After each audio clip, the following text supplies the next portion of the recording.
Hi everyone, welcome to the Real Estate Tax Tips channel. My name is Cherry Chen, a chartered professional accountant located in Toronto, Ontario, Canada.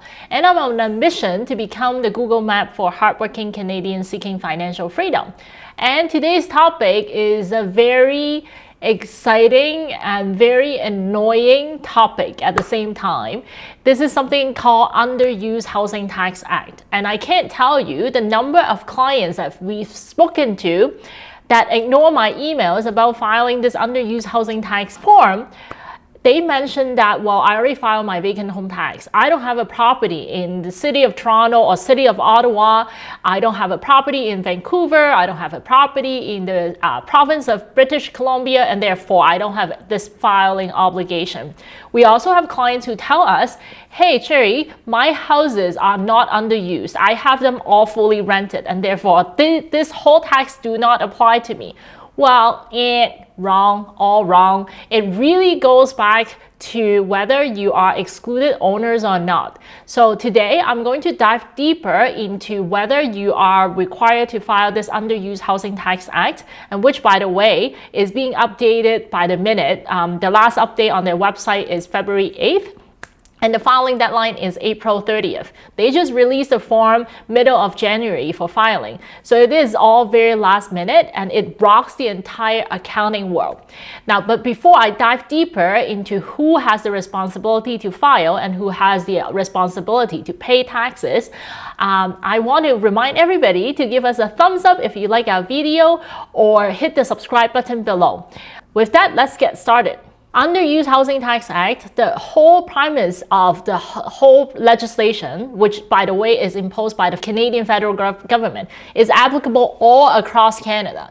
So even if you've already filed your Toronto vacant home tax, you file your Ottawa vacant home tax form, you file your empty tax declaration form in Vancouver, you file the speculation and vacancy tax form in the province of British Columbia, you still have this underused housing tax form to file, assuming you're not one of the excluded owner. So this Underused Housing Tax Act applies to residential owners all across Canada. Why is it so confusing? Because the legislation literally just came out not too long ago, and the form require us to do the reporting on just came out literally a month ago. A lot of our clients don't understand that these are not the forms that they've already filed, and it creates a lot of confusion. So there is a little bit of decision factor in terms of deciding whether you are required to file or not. The first thing that you have to decide is, do you own the residential property that requires you to file the form? Now, residential property that requires you to file that particular form includes single-family home, semi-detached house, triplex, duplex, condominium, townhouses. These are the inclusion. It also includes commercial properties that has 3 residential units and under. And the residential unit is greater than residential rental portion is greater than the commercial use portion. So this could potentially be applicable for people who own one of those residential property that has commercial unit in the bottom and then residential unit at the top. But whether that this UHT, the Underused Housing Tax form, would be applicable to these people, it's a matter of the case fact. So sometimes the residential unit portion is bigger, sometimes the residential unit is smaller. Then it is really based on the design and the actual proportion. And again, if you call CRA, they will tell you it's based on the fact, and we have no ruling, so it is up to you to decide. So it is very confusing. But if you own something similar to something like single-family home, duplex, triplex, condo, townhouse, or semi-detached home, all needs filing. So that's the number one thing. Now, once you determine that, hey, like I own one of these properties, then you have to decide whether you are an excluded owners or not. Who's excluded owners? Well, excluded owners involve all the a trustee of all the publicly traded company, trustee of a real estate investment trust. It includes, for example, mutual fund trust. It also includes Canadian publicly traded companies. So these people do not need to file. Now, it also excludes people who are Canadian residents or permanent resident or Canadian citizens. Then you may ask me, Cherry, Like, it excludes most of the people, then we don't have to file. Well, the reality is that if you are acting as in the capacity of a trust, which I will describe in detail what that relationship, I'll give you describe examples that may be applicable to you. You will still have that filing obligation. So excluded owner, remember, excluded owner include all the Canadian resident and Canadian citizens. Now, you may go into questions like, well, I'm a resident here, but I don't have the permanent residency card, then I would advise you to potentially file. So what are the common examples that would apply to the Canadian citizen that still has the obligation to file? For example, I own this property, Toronto townhouse, that I've always owned forever. Since I moved out on my own, I've owned that property. And throughout the years, I've always also reported 100% of the rental income in my personal name because that's my property. Before I get married, I had that property. And throughout the ownership period, I've refinanced the property multiple times. And throughout this refinancing process, the bank required Erwin, my husband, to be added to legal title of that particular property. So now the legal title is Cherry and Erwin together on that particular property. But from an income tax perspective, because I've never disposed the property, he's only be on title for the purpose of financing. Therefore, I always report 100% of the income and expenses of that particular property because the ownership has never changed in my mind. I don't know about him, but in my mind, it's still 100% owned by me. So that property is mine. From income tax perspective, it's mine. On a legal perspective, there are two names on the legal land registry right now. So he essentially is owning the 50% or at least whatever the percentage. He's on title in trust for me because I'm the true owner of the property. He may not agree. He may say that he owns 50%, but that's not how the evidence is showing. But that's besides the point. What I'm trying to say is that he's now owning it in trust for me. Now, all of a sudden, even though he's a Canadian resident, Canadian citizen, and he owns it, he would have been exempted. But because he's acting as a trustee, he's no longer an exempted owner, excluded owner. He's no longer an excluded owner, so he has filing obligation. I actually have to go back and file this UHT form for him. Now you may wonder, hey, like how would I know? Well, you really have to look at your legal title on the land registry compared to how you report the income and expenses, and that would be one way to determine whether there is a trustee relationship, which would then trigger the filing obligation. Now, in that particular example, he has the filing obligation. If he doesn't file it, he has to pay a $5,000 penalty 1 year, every single year, minimum. Now, if it is also determined that we have to pay the vacant tax, the underused housing tax, which is 1% of the fair market value, then the penalty could be even higher. Now, in my particular situation, because Erwin is owning it in trust for me, and I'm the beneficiary of that informal trust, and therefore, because I'm a Canadian citizen, I am exempted from the tax. I don't have tax to pay, but I have filing obligation. Actually, in particular, is Erwin has that filing obligation. I don't have the filing obligation. So that's one example why some of the permanent resident or Canadian citizen would still be having this filing obligation, even though it could be confusing to, if you just look at the excluded owner, it would exclude them from the filing obligation, but it's not true because of that trustee relationship. And other common example is that two people come together, husband and wife, it could be Erwin and I, come together to buy a property. We intentionally buy the property in Erwin's name and doesn't have my name on it. In reality, for financing purpose, he may be on title and I'm not on title. And all of a sudden, we're both, but we report the rental income and expenses in both of our name. And all of a sudden, he also is acting it in trust for owning that property, in trust for this particular relationship. And maybe there is a filing obligation from his perspective because he's now the legal owner. Now, another example is that two parties or multiple parties coming together and form a partnership. to file to purchase a residential property. And if you intend to file it as a partnership, there is a difference between owning a property as a joint venture together versus owning a property as partnership together. Partnership is different from joint venture relationship. Now, how to determine whether you are a partnership or joint venture relationship, it really goes back to the facts and agreement among all the partners. So it is fact specific, and so I can't give you a general conclusion. But if it is determined that it is a partnership, each partner also has filing obligation. So it could be a very broad range of reach to a lot of people if you miss not having to misfiling this particular form, even though you might be exempted.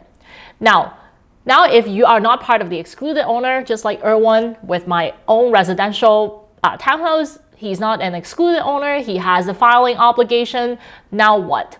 Now he has to file the filing obligation, but it doesn't mean that he has to pay tax. He may be completely exempted from paying tax. And as a matter of fact, as the example that I mentioned, I'm the 100% owner. He's on title in trust for me because I am Canadian citizen, I'm a resident, I'm exempted from paying tax.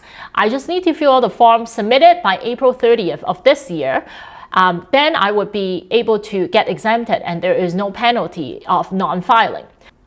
Okay, another great example of people who are affected is residential real estate owners, residential properties that, as defined earlier under the Underused Housing Tax Act, the triplex and under. If you're an owner of them and you own those properties through a Canadian corporation, corporations are one of the affected owners that are required to file this particular form. If you own the residential properties, as defined earlier, you have to, and through a corporation, you have to do the filing, even though you have no obligation to pay the tax. Even though you are exempted from paying tax, you still have to do the filing. So it really sucks, and those are the common scenarios that you would have the filing obligation, but you're exempted from paying tax. And for corporation owners, if you are required to file the tax and you did not file, it's $10,000 penalty. Sucks.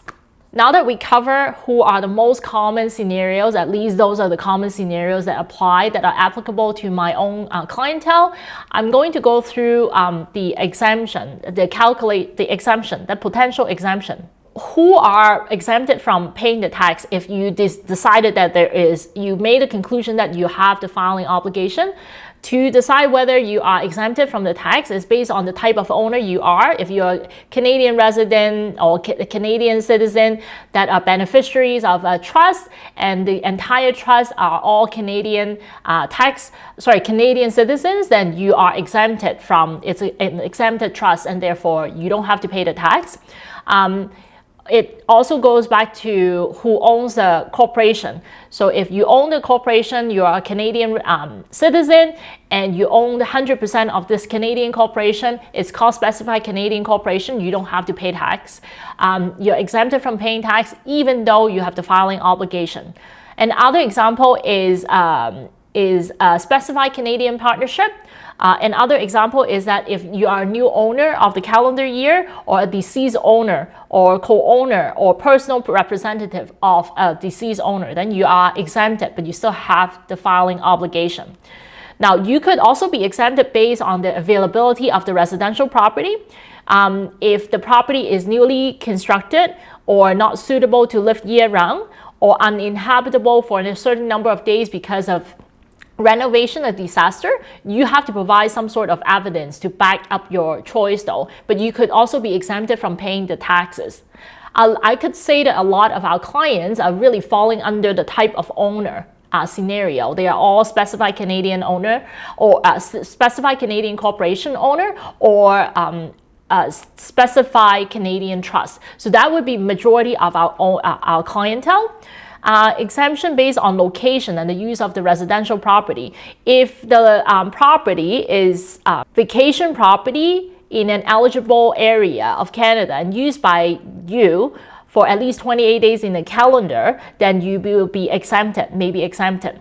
And then there is exemption based on the occupant of the residential property. If you are using it as your primary residency, or your child is using it as their primary residence to attend a designated learning institution, a university, then you could also be exempted. You need to have at least 180 days in the calendar year that you are meeting that qualifying occupancy periods for your ownership. So it gets more complicated, and a qualifying occupancy period is a 30-day period, at least 1 month in calendar year, that you have a qualifying occupant, and qualifying occupant represent an arm's length tenant. So, or someone that's related to you but paying you fair market value rent. So these are the special rules surrounding this Underused Housing Tax Act. And if you're not exempted from paying tax, you need to pay the tax. And the tax is based on 1% of the fair market value of the property, and it's calculated, the fair market value is calculated based on either your assessed value or the most recent assessed value on MPAC in Ontario, or your most recent sale price of the property. So those would be the determining factor. If you said that, hey, like I bought it earlier in 2022, I pay a premium and today's value is much lower, then you can get an independent appraisal showing the property. And it is also worthwhile mentioning that this tax would probably be applicable to owners of residential properties, foreign owners of residential property that operate Airbnb in short-term rental in Canada. It's most likely that would be most affected. Now that we cover almost everything, what kind of residential property is being covered under this scenario? Under the rule, what kind of excluded owner that do not need to file? Who are the affected owners that are required to file? But what kind of assumption and what kind of exemptions are available for these affected owners to not pay the tax? And in general, who are the people that would be affected?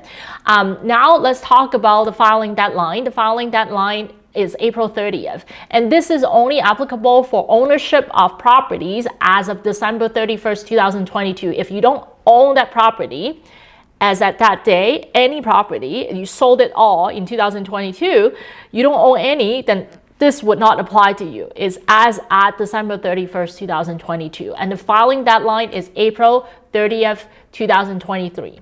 And by the way, this is an annual filing. Sucks, I know. Every year you have to repeat the same thing, redo the return, and submit for filing. Now, we cover all the stuff that has been bothering everyone. I just want to caution you. I'm not responsible for anything that I just talk about. I don't want to be responsible for things that are changing by the minute. Over the last couple of weeks, CRA has released more and more interpretation and explanation on their website. It is a new law. Unfortunately, not a lot of us would have a lot of answers, and we're only, in a way, best guesstimate on a lot of the interpretation.